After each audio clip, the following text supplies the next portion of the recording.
ദൈവകൽപ്പനകളിൽ നാലാമത്തേത് മാതാപിതാക്കളെ ബഹുമാനിക്കുക.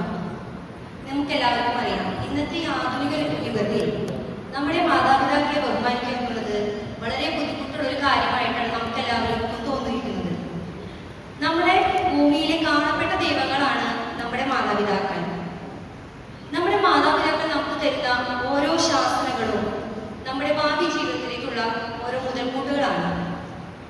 അവരെന്ത് നമ്മളോട് പറഞ്ഞു കഴിഞ്ഞാലും അത് കേൾക്കുമ്പോൾ നമുക്കൊരു ദേഷ്യം ഉണ്ടാവുമെങ്കിലും നമ്മൾ ചിന്തിച്ച് നോക്കിയാൽ അറിയാം, നമ്മളെ എല്ലാവരും മുതിർന്നൊരു കാലഘട്ടത്തിലേക്ക് എത്തുമ്പോൾ നമ്മളൊന്ന് പിന്നോട്ട് തിരിഞ്ഞ് നോക്കുകയാണെങ്കിൽ പല കാര്യങ്ങളും അവർ പറഞ്ഞത് വളരെ ശരിയായിരിക്കും.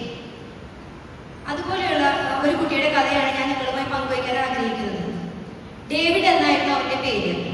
അവന്റെ പപ്പ ഒരു കർഷകനാണ്. അപ്പൊ എന്ത് കാര്യം ചെയ്യുമ്പോഴും അവനോട് മോനെ അത് ചെയ്യരുത്, അത് തെറ്റാണ്, എങ്ങനെ അവനെ തിരുത്തുമായിരുന്നു. അതുപോലെ നമ്മളിപ്പോ ഭക്ഷണം വേസ്റ്റ് ആക്കുക, അതുപോലെ ടാപ്പ് തുറന്നിട്ട് വെള്ളം വേസ്റ്റ് ആക്കുക, ആവശ്യമില്ലാത്ത സമയത്ത് ഫാൻ ലൈറ്റ് ഓൺ ചെയ്തിട്ട് പോകും. ഇന്നത്തെ കാലത്ത് കുട്ടികളെല്ലാവരും ചെയ്യുന്ന കാര്യം തന്നെയാണ്. അതുപോലെ തന്നെയാണ് ഡേവിഡിന്റെയും അവസ്ഥയായിരുന്നത്. അപ്പൊ അവന്റെ അപ്പച്ചൻ പറയും, മോനെ അത് ചെയ്യരുത്, അത് തെറ്റാണ്, ഇത് കിട്ടാതെ കുറെ കുട്ടികൾ വിഷമിക്കുന്നുണ്ട്. അപ്പൊ ഡേവിഡ് പറയും. അപ്പൊ അവനത് വളരെ അസ്വസ്ഥതകൾ ഉണ്ടാക്കിയിരുന്നു അവന്റെ ജീവിതത്തിൽ. കാലങ്ങൾ കടന്നുപോയി, അവൻ വളർന്നു, അവന് ജോലി സാധ്യതയായി, അവനൊരു ഇന്റർവ്യൂവിന് വേണ്ടി പോവുകയായിരുന്നു.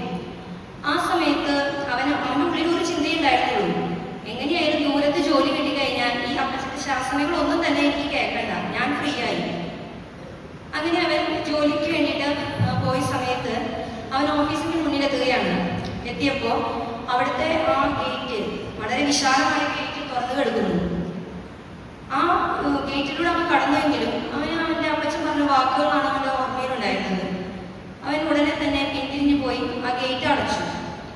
ഒരു സമയത്ത് അവന്റെ വീട്ടിലെ ഗേറ്റ് തുറന്നിട്ടിട്ട് അവരുടെ വീട്ടിലെ കൃഷിയൊക്കെ കന്നുകാലികൾ വന്ന് തിന്ന് നശിപ്പിച്ചിരുന്ന ഒരു സന്ദർഭം ഉണ്ടായിരുന്നു.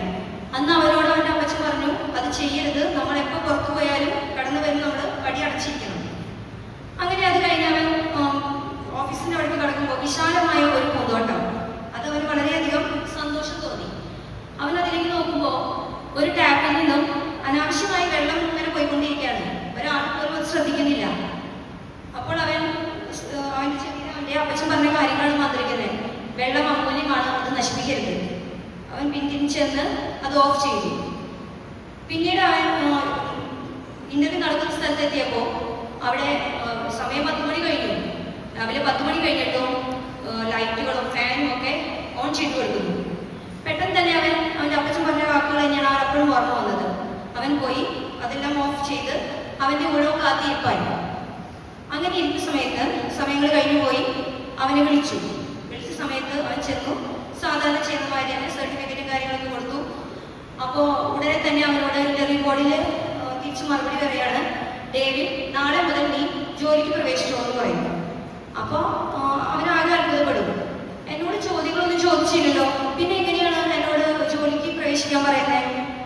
അങ്ങനെ അവന്റെ ചോദ്യത്തിന് മറുപടിയായിട്ട് അവർ പറഞ്ഞത്, ചോദ്യങ്ങളും ഉത്തരങ്ങളും മാത്രമല്ല ഇവിടെ നോക്കുന്നത്, കൃത്യസമയത്ത് ഉത്തരവാദിത്വ ബോധത്തോടു കൂടി കാര്യങ്ങൾ ചെയ്യാൻ കഴിയുള്ള ഒരു വ്യക്തിയാണ് ഞങ്ങൾ ഇവിടെ അന്വേഷിച്ചുകൊണ്ടിരുന്നത്. ഇതുവരെ വന്നവരിൽ ആരിലും ഇന്ത്യയിലുള്ള ഗുണങ്ങൾ ഞങ്ങൾ കണ്ടെത്തിയില്ല. ഇങ്ങനെ പറഞ്ഞു കേട്ടപ്പോൾ ഉടനെ തന്നെ ഡേവിഡിന് ഓർമ്മ വന്നത് അവന്റെ അപ്പച്ചനെ കുറിച്ചാണ്. അവന്റെ അപ്പച്ചൻ പറഞ്ഞ കാര്യങ്ങളാണ് ഓരോന്നും അവന്റെ ജീവിതത്തിൽ പ്രാവർത്തികമാക്കിയത്. ഇത് ജോലി ലഭിച്ച ഉടനെ തന്നെ അവൻ ഓടിച്ചെന്ന് അവന്റെ പിതാവിനെ കെട്ടിപ്പിടിച്ച് പിതാവിനോട് പറഞ്ഞു, അപ്പച്ചൻ പറഞ്ഞ കാര്യങ്ങളെല്ലാം തന്നെ എനിക്ക് അരോചകമായി തോന്നിയിരുന്നെങ്കിലും ഇന്നത്തെ എന്റെ ജീവിതത്തിലെ ഏറ്റവും മുതൽക്കൂട്ടായിട്ടുള്ളത് അപ്പച്ചൻ തന്നിട്ടുള്ള ഉപദേശങ്ങളാണ്. നമുക്കും അതുപോലെ തന്നെയാകാം. എഫെസോസ്യർക്ക് എഴുതിയ ലേഖനത്തിൽ നമ്മളോട് ഇപ്രകാരം പറയുന്നു, കുട്ടികളെ, മാതാപിതാക്കളെ അനുസരിക്കുവിൻ, അത് ന്യായയുക്തമാണ്. അതുപോലെ തന്നെ പറയുകയാണ്, നമുക്ക് നന്മ കൈവരുന്നതിനും ഭൂമിയിൽ ദീർഘകാലം ജീവിക്കുന്നതിനും നിങ്ങൾ